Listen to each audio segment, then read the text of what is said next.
Well, we've got breaking news from the NFL where Tampa Bay Bucs wide receiver Mike Evans is going to miss multiple weeks with a hamstring injury. That's the latest from our NFL insider, Jonathan Jones. Evans suffered that injury in Sunday's come-from-behind win over the Jets, but JJ says there is no plan to put him on IR. The Bucs are off to a 3-0 start, but they face a very tough test this Sunday against the Philadelphia Eagles. And with that, we want to welcome you into our CBS Sports HQ studios. Haley Sutton alongside Tommy Tran, and we've got the NFL crew, our former lineman Kyle Long, our pair of former linemen, I should say, Pete Prisco. You actually played quarterback, Pete Prisco. When I was a kid, I was a quarterback. I my own plays in 8th grade. I was good at it, I'm too. a man now. I play O-line. That's what you're saying. Yeah, that's right. I moved on up. Tough guys. Let's get the conversation started here, guys. I want to keep it in Tampa Bay, of course, starting with Mike Evans out with a hamstring injury. It's interesting as well. I saw earlier that he's had a hamstring injury every year since, 2019, Pete? I mean, where's the concern level Some here? people say he's a walking hamstring. I mean, it's still good for 1,000 yards, though. Yeah. Still good for 1,000 yards, though. Hey. But you'd like him on the field every yes, week. You would. Look, when you get to be older, he's got problems. He's going to continue to have those kind of problems. And it's just bad because this team has been decimated by injuries. We talk about the offensive line. Not one guy last week started in the spot that he was supposed to start before the season. 2 guards made their first start in that game. Now, they had 5 holding penalties on the first drive, but that's a whole other issue. They still had 347 yards of offense and did a nice job. But you take him out. You take Godwin out. You take that offensive line. It's really, really putting a lot on Baker Mayfield. Hey, this is why you build the team the way that you do. This is why the strengths on your team, you can continue to build on strengths, and it puts you in a good spot for when Mike Evans, who's obviously had this hamstring thing for a half decade now, when he's on the lineup, you can throw it to Emeka Egbuka. Baker Mayfield can scramble, make things happen in the running game. And you mentioned the offensive line. I look back to last week's matchup against the Texans, and it was Heck over there at right tackle, and these guys are battling against some of the best edge rushers. And then this past week, the interior gets shuffled. Every week will be a new battle. Just like Baker Mayfield every year has a new offense, this offensive line every week will have a new boss battle they have to fight. They might get Wirfs back this week. Tristan Wirfs might be back at left tackle. That would be enormous for them. So let's keep it with Tampa Bay then, and you mentioned Baker, so I want to go there. I mean, he's been unreal. We talked about it on Sunday, the grit that he plays with, and ever since he joined Tampa, he's been lights out. So, Kyle, they've got a tough test this week. Of course, they're taking on the Eagles. Going to be a little bit more difficult to stay undefeated, but if you've got Baker in there, how much of the concern, I guess, does Mike Evans go, especially when you look at the rest of the schedule? Well, obviously, it would help having Mike Evans out there. And against this Eagles team, it's going to be a lot of the improvisation we've seen from Baker Mayfield. The Eagles have guys who can get home on the quarterback. And with the situation at the offensive line for the Tampa Bay Buccaneers, we're going to be looking at some chaotic completions or sacks for Baker Mayfield. It's either going to be the best version of Baker that we've seen, where he's taking off up through the A-gap, escaping stage right, making a throw, or turning into a 10-yard scramble. It's going to be a lot of that against the Eagles, Pete. And run the ball. I mean, look, I know it's easier said than done, but if you run the ball and take that heat off of him, it makes it so much easier on him. And we know he can get outside and make plays, but you have to, Bucky Irvin and that gang, they have to run the football against the Eagles, and I think you can. I think when you look at the Eagles, you can run the ball. You saw early in that game last week against the Rams ran it on them. I think you can run on this group. Tampa Bay 3-0 at the death every game. So some would say, yes, they know how to win close games. Others would say they're living a bit of a charmed life. They've got the injuries, so it'll be interesting to see. 2 on the road, though. You win 2 games correct. on the You're right. road. You're right. And the way that they won them. Right. Fair enough. Is very important, and that experience travels with you. By the way, I'm not one of them that says they have a charmed life. They're a good team. Yeah. They've won the division, and they've done it also in the postseason as well. Lions and Baltimore Ravens, Super Bowl preview in many people's eyes last night, Pete Prisco. John Morton and Kelvin Shepard here. What type of statement was made by a team that was your biggest riser in the power rankings this week? It's Jimmy's and Joe's, not X's and O's. It always has been. It always will be. The Lions had problems last year on defense because they lost their players. They lost Hutchinson. They lost guys. McNeil. Guys went down last year, and you couldn't play defense. Well, they're getting guys back. Hutchinson's back. That's a big part of what they do. On the offensive side of the ball, yeah, Ben Johnson's gone. Goff is still there. The weapons are still there. The running game is still there. They got new guards on the offensive line, but they have young kids playing well. It's easy to call plays when you have talent, and I don't care who it is. Look, Ben Johnson was a great play caller, But calling plays with a guy like Goff who can play action off that run game, and the offensive line is good and talented, and it wasn't in the first week, but they've kind of adjusted to it. It's easy to call plays. So I'm not worried about that. I thought it's always about the players. Never, ever, ever forget that. It's always about the guys up front and the players. I just think there's so much confidence in the building in Detroit in these players. You're watching David Montgomery tightrope down the sideline for a nail-in-the-coffin touchdown for the Detroit Lions, but it's 4th and 2. Heavy play action. Amon-Ra St. Brown out the gate untouched. Well, actually held on to, so he was touched. Things like that. 4th downs, they still matter in Detroit. And you listen to John Morton before the season. They asked John Morton, what kind of offense are you going to run without Ben Johnson in the building? He said, I'm going to run the Dan Campbell offense. Whatever the hell Dan Campbell wants to do. I tip my cap to Dan Campbell because he was paying attention in Ben Johnson's meetings. There was some creative stuff last night. Yes, there was. I love to see that. But you also, Kyle, would have loved those 2 90-plus yard drives. David Montgomery, as we saw, that running inside the tackles. You certainly had to love what 4 touchdowns for the running backs last night. And I was always told by my offensive line coaches, if you want to bleed out your opponents, let the running back go into the end zone for a touchdown. It is demoralizing. 4 times against the Ravens. They're supposed to do that to the other team. It was a mauling. That offensive line, that run game against that defense was a mauling. And you can't, if you're the Ravens, you can't have that. But if you're the no Van Noy, no Matabike, would still that's big.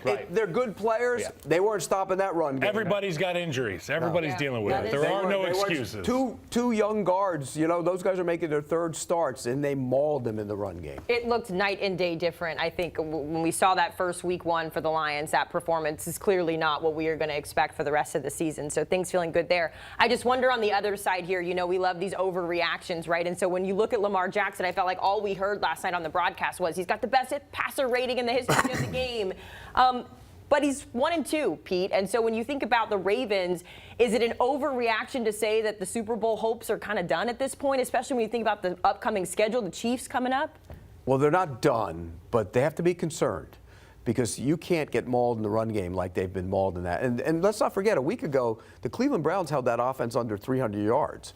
And what's up with Derrick Henry? The last 2 weeks, you know, and you always say I criticize the running backs, and I usually do, but there's reason behind it. Derrick Henry had a lot of carries last year, and he's not a young man. And in the last 2 weeks, I think he has a total of 70-something yards.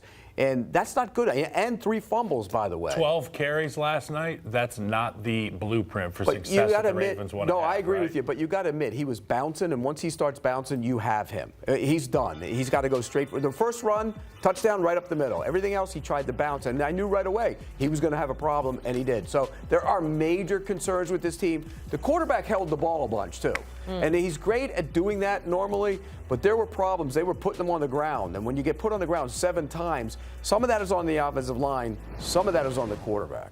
I'll say this about the Ravens really quick. Yeah, I'm not concerned in the long term. And if I'm a Ravens fan, we've dominated regular season for as long as I can remember.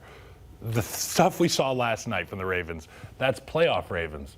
Maybe the vomit has left their system early enough, and they can find a way to refocus. And guys like Roquan Smith, leaders on the back end of that defense, they have to find a way to take the punch in the mouth and wake up a little bit. When your baby pukes on your shirt, it takes a while to get that away, though, doesn't it? Get the smell. I just take off the shirt. I was going to say, you just get a new shirt. I don't think they can take off the stink from that game last night. That's you're bad. right. You're right. And what if they lose to the Chiefs this week?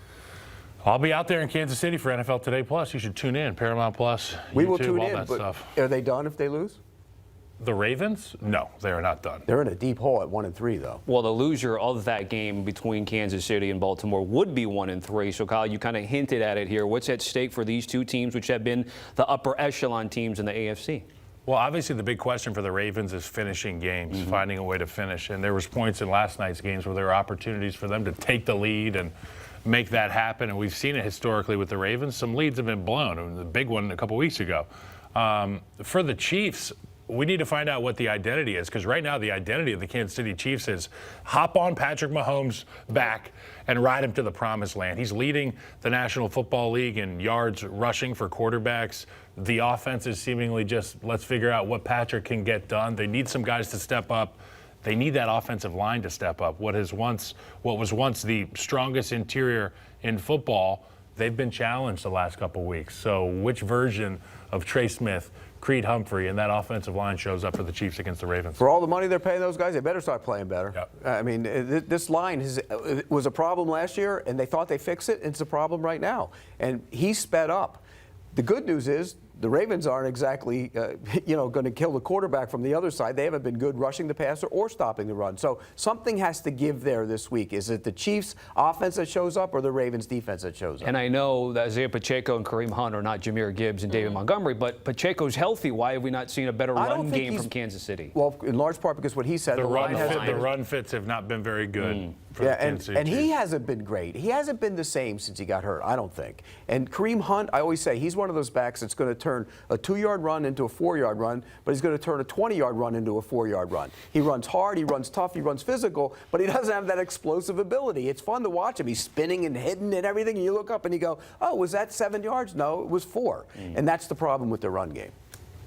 It's going to be interesting for sure. I want to talk about the Colts with you guys, though, because obviously we had a lot of high praise for what Daniel Jones and that group has been doing, guys. But I don't want to get too ahead of myself. So I feel like I keep being the one to ask the big questions here. But are the Colts fooling us? Are they frauds? I mean, how are we feeling, Kyle, about these Colts? They have the important part of the roster. The important parts of their roster is good. The offensive line, the defensive front, up the middle. I think about Franklin. I think about the 2 guys on the inside on the defensive line. Shane Steichen's a really good coach. He understands that he doesn't have to turn over the entire offense to Daniel Jones, but with the way that Jonathan Taylor runs the football, the offensive line controlling the line of scrimmage, it puts Daniel Jones into situations where it's an open book test.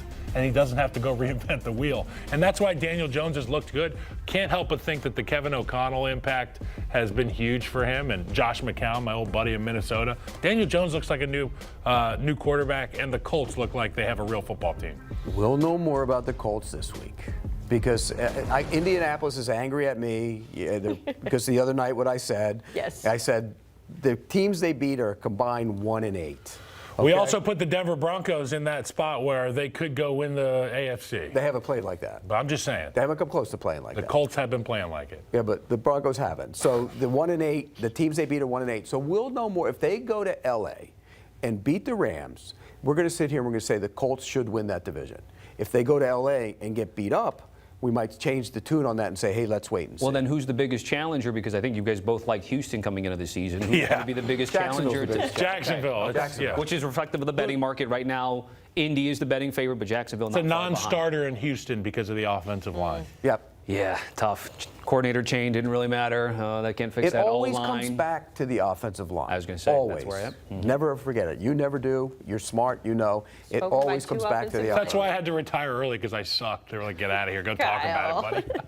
No, you didn't. By the way, the throwback weekend, great to hear you mic'd up and with AP and Matt Ryan. That was fun cool. stuff. A lot of fun stuff. Okay, guys. Did you dress up like you were in the 50s? No, I did not. Not like Matt Ryan did. He was all full into Nate Burleson's suit, too. What'd you think of Nate's suit? Nate was great. I asked him if he had any nunchucks in his Cadillac. He looked like one of those guys from the 70s Funny that thing knows is, of karate, all the too. people that watched that show and were on that show, me and Brent might be the only 2 that actually remember. Didn't have to dress up either. when it came out. Didn't have to put any makeup or We're the only 2 that costumes were on. around watching it back when it actually started. Bill Cowher looked amazing, and he hadn't had a full head of hair like that since the 70s, and the smiles that he had walking around the studio with that full coiffed. I might try that. He looked amazing. I might bring my old We're hair going back. to do wig day Yeah. I might next bring week. my old hair back. Let's do that. All right, guys, we got to wrap things up. I want to remind everybody about the NFL on CBS and all the sports that we cover here at HQ. News, highlights, and scores.